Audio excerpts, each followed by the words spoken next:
again and welcome. To mark their 50th anniversary, Axminster Tools and Machinery have introduced a new chuck, the Evolution SK100, which is loosely based on their Clubman series, but it has a lot more features and benefits. So what I intend to do today is to go through these features and benefits, and also a section for the newer or beginner turner in the correct use of this chuck and any chuck to get the maximum benefit from them. So without further ado, let's get up close and personal with the Axminster SK100 Evolution chuck. So the 50th anniversary package includes a very nice box, and in the box you have the relevant documentation, care and maintenance of the chuck. Maintenance is very little, obviously. And inside the box we have the chuck body, a set of C-jaws, a worm screw plate, a faceplate ring under which is the chuck key, and the relevant grub screws and Allen keys to assemble. And I will go through the assembly, the correct way to assemble the jaws and indeed the carriers a little later on in the video. So the body of the chuck itself is a very slim 50mm deep, 100mm diameter CNC machined stainless steel body, which negates any problems with rust in a damp workshop or indeed from the sap from your turnings. And it does include a safety jaw feature. Now the jaw carriers, as you see, are pre-installed, and if I insert the square key and open the jaws, they will only go to a certain extent and then they stop. So that means that these jaws cannot inadvertently be open too much and fall out. There's a little grub screw in there which stops them from going any further than this, and also as a safety feature, rounded on the ends of the jaw carriers, so in the unlikely event that you might catch your knuckles, you've got no sharp edges, it's going to be less of injury than if they were sharp corners.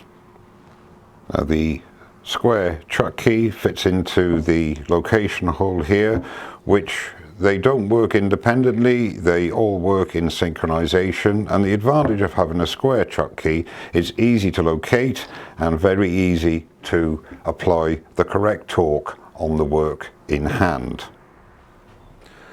Now the scroll ring and the register are all cut in one operation, and this ensures superb concentricity, and I'll just take the back plate off there to show you exactly what I mean.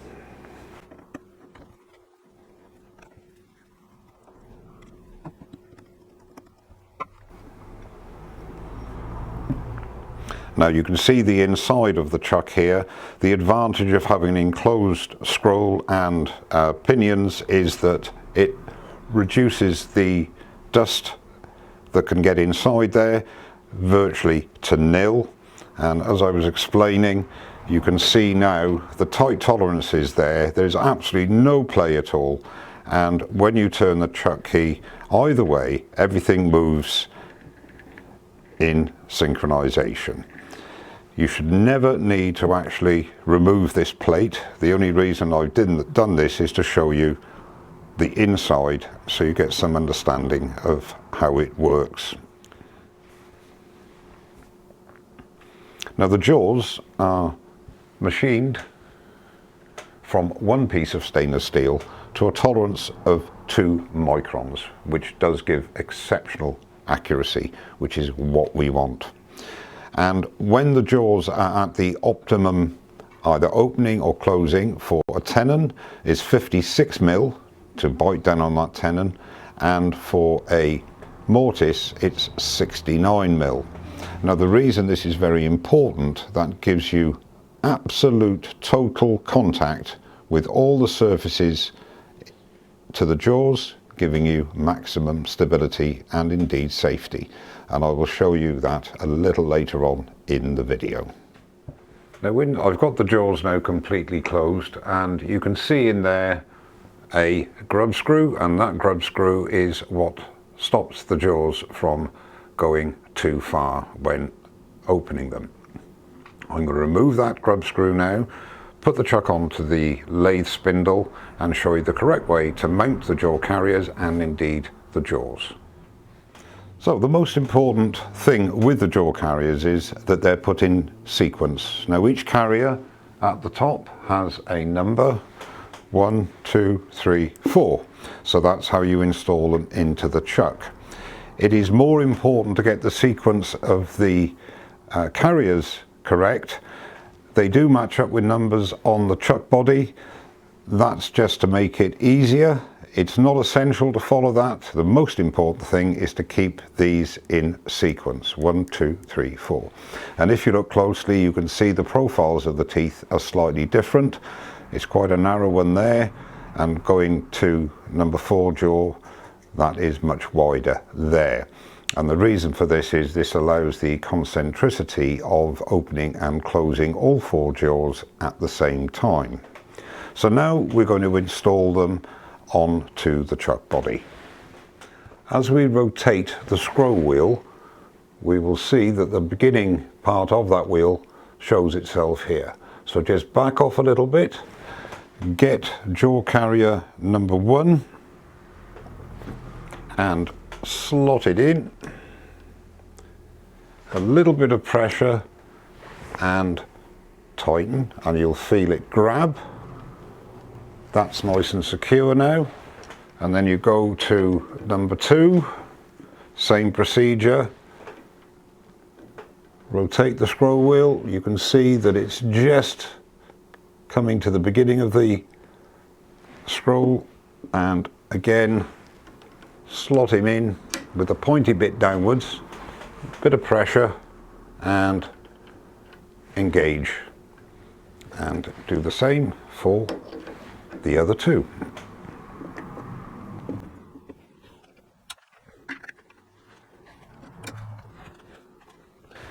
And you'll see now, as you close the carriers, they will meet in the middle exactly.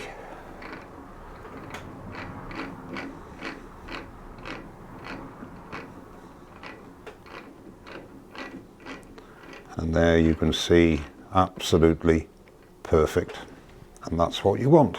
So that's the jaw carriers addressed, and then my advice then is to, before you actually use the chuck, is to reinstall the little grub screw on jaw carrier number 4 to negate the possibility of opening and having too much and having the jaws fall out. Important to note as well is that the C-jaws have a dovetail profile for holding on to a mortise, but the inside for a tenon is straight with a lip, and I'll show you those in operation a little later on. Now to install the jaws, they are numbered, so again, if we marry it up with number 1 on the body, number 1 jaw, and then we have 2 grub screws per jaw. And my advice is as follows: when you start to install the jaws and they locate on this raised part here, leave them loose to begin with, and I'll explain why in a second. So we'll go through the 4 jaws, literally just attaching them, and then I'll come back.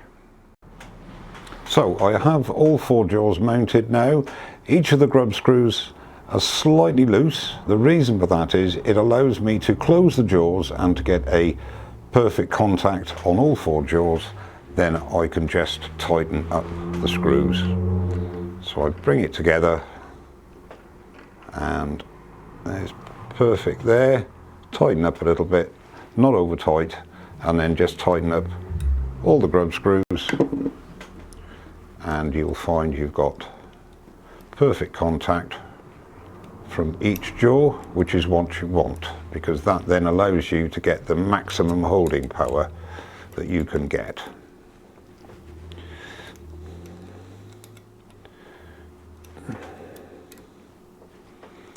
There you go. And as you can see there, they're meeting absolutely perfect, all of them. Now the importance of the correct tenon or mortise. Now the facts and measurements to take into account when making a tenon are the correct diameter of the tenon and also the depth of the tenon. You do not want the base of your piece of your tenon to be touching this part of the jaw. It needs just to be just shy of there. Okay, so here we've got a tenon which is too big. Now bearing in mind the optimum size of a tenon for the sea jaws is 56mm, which gives maximum holding power. Now you can already see, although the depth of the tenon is fine, you can see that the jaws are way too far open and they're not going to give a complete grip. In fact, you can see here those points on the tenon, which I've marked with a black marker, show where the jaws are contacting the tenon in 8 points. In other words, the edge of each jaw is contacting the tenon, not the whole jaw. And conversely, if you have a tenon that's too small, you also don't get maximum holding power.